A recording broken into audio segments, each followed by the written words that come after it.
Good morning class. बच्चों, मैथिली गुप्त का गीत चल रहा था, उसका तीसरा खंड है जिसमें बसंत ऋतु से संबंधित वर्णन है और इसमें विरहणी उर्मिला कामदेव से आग्रह कर रही हैं कि हे कामदेव, अपने फूल का बाण मत चलाओ।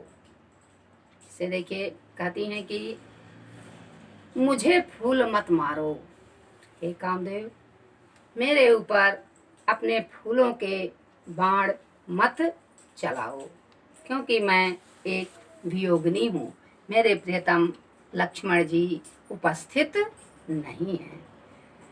तो और यह कामदेव का प्रभाव बसंत ऋतु का बहुत ही सुंदर ढंग से वर्णन किया गया है, जो बड़ा ही मनोहारी ऋतु है। उसे ऋतुराज भी कहते हैं, लेकिन वह विरहणी उर्मिला के माध्यम से कैसे व्यक्त हो रहा है, अध्ययन करें। मैं अबला बाला वियोगिनी, कुछ तो दया विचारो। हे कामदेव, मैं एक विरहणी स्त्री हूँ, अबला हूँ, बाला वियोगिनी, वियोगिनी बाला हूँ, मैं विरहणी बाला हूँ, स्त्री हूँ। मेरे ऊपर दया करो, विचार करके मेरे ऊपर दया करो कि मैं संयोगिनी स्त्री नहीं हूँ। संयोगिनी का तात्पर्य है कि जिनके प्रियतम उनके साथ हों, उन्हें संयोगिनी कहा जाता है। ठीक इसके विपरीत पति साथ न हो तो उन्हें वियोगिनी कहा जाता है। तो कह रही हैं कि हे कामदेव, विचार करके मेरे ऊपर दया करो, मैं अबला हूँ और दूसरे मैं वियोगिनी स्त्री हूँ। तो मेरे ऊपर फूलों का बाण मत मारो, मत चलाओ।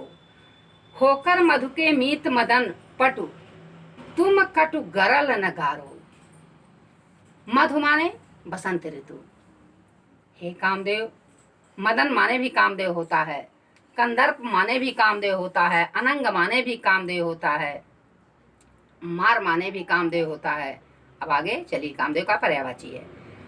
आप तो मधु के मित्र हैं, यानी बसंत के प्रिय मित्र हैं, अच्छे मित्र हैं। तुम कटु गरल न गारो, तो हमारे ऊपर यह विष युक्त प्रभाव क्यों बरसा रहे हैं। यह विष का जो मुझे व्याकुल भी कर सकता है, ऐसी गारो माने गारना, तो विष का प्रभाव मेरे ऊपर क्यों डाल रहे हैं। आप तो मधु के मीत हैं, तो आपके अंदर भी मित्रता होनी चाहिए, आपके अंदर भी विचार होना चाहिए। तो हमारे ऊपर आप यह विषाक्तपूर्ण वातावरण का प्रभाव न डालो। आगे, मुझे विकलता तुम्हें विफलता, ठहरो श्रम परिहारो। मुझे तुम्हारे इस बाण से व्याकुलता होगी, और लेकिन तुम्हें क्या, तुम्हें विफलता मिलेगी। मुझे व्याकुलता तो हो सकती है, परंतु तुम्हें विफलता मिलेगी। ठहरो श्रम परिहारो, तो हे कामदेव, रुक जाओ, अपना परिश्रम बेकार मत करो।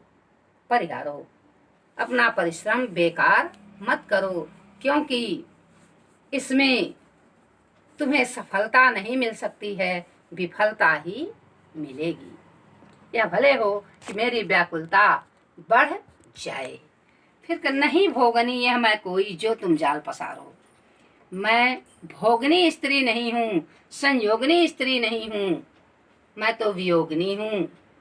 तुम जो यह जाल फैला रहे हो, यह जो तुम फूलों के बाणों का प्रभाव मेरे ऊपर डाल रहे हो, उस जाल का प्रभाव मेरे ऊपर नहीं पड़ सकता है, क्योंकि मैं वियोगिनी हूँ अपने प्रियतम लक्ष्मण की। मैं क्या हूँ, विरह विधुरा हूँ। मैं संयोगिनी स्त्री नहीं हूँ कि तुम्हारे इन बाणों का जाल मेरे ऊपर प्रभाव डाल सकता है। फिर बल हो तो सिंदूर बिंदु यह हर नेत्र निहारो। फिर वहां पर वह उन्हें एक चुनौती का रूप दे रही हैं, कह रही हैं बल है तो तुम्हारे में हिम्मत है, तुम्हें इतना सामर्थ्य है, तो यह जो मेरा सिंदूर है, सिंदूर बिंदु है, उसको तुम देखो, यह ठीक हर नेत्र निहारो।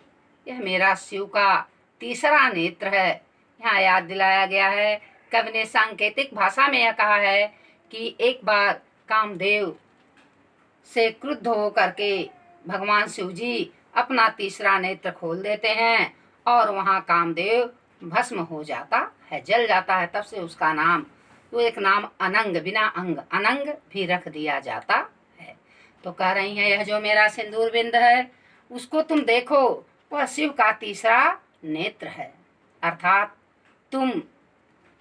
तुम्हारा नाश भी हो सकता है या तुम्हें नष्ट भी कर सकता है।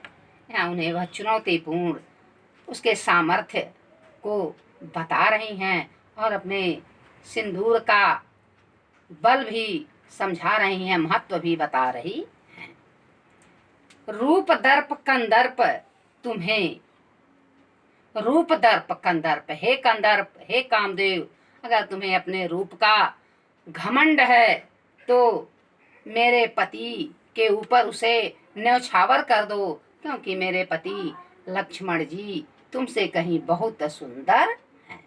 इसलिए तुम्हारा रूप भी उनके सामने कुछ भी नहीं है और उसे तुम वहाँ न्यौछावर कर दो। अर्थात मेरे पति से तुम रूपवान भी नहीं हो। फिर लो यह मेरी चरण धूल उस रथ के सिर पर वारो।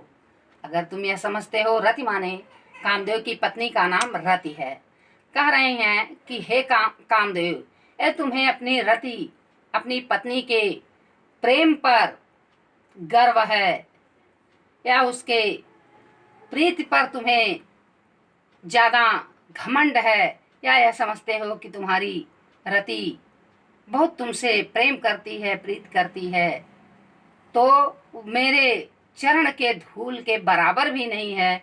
तुम मेरे पैर की धूल को उसके सिर पर ले जा करके न्यौछावर कर दो। मेरा प्रेम मेरे पति के लिए बहुत ही दिव्य है और अनूठा है। इस तरह से कामदेव को वह अपने आग्रह को सुनाती हैं। तो इसमें बच्चों उर्मिला का, अब काव्य सौंदर्य में लिखोगे, उर्मिला का पति भक्त एवं पति व्रत्य का दृढ़ विश्वास द्रष्टव्य है। भाषा ब्रज भाषा है, अलंकार श्लेष है, रूपक है और साथ ही साथ इसमें काव्या लिंग अलंकार भी है। रस श्रृंगार रस है, जो विप्रालंब श्रृंगार है, वियोग श्रृंगार है। गुण प्रसाद गुण है और शैली गीतात्मक शैली है, या छंद गीतात्मक है, शैली प्रबंध है। बच्चों अगला आपका आएगा यशोधरा। अगला वर्णन इसमें है कि चौथा, जो अभी साकेत से ही लिया गया है, कि सीता जी की क्या स्थिति होती है और वह अपने पति व्रत धर्म को पालन करते हुए यह कहती हैं कि थैंक यू क्लास।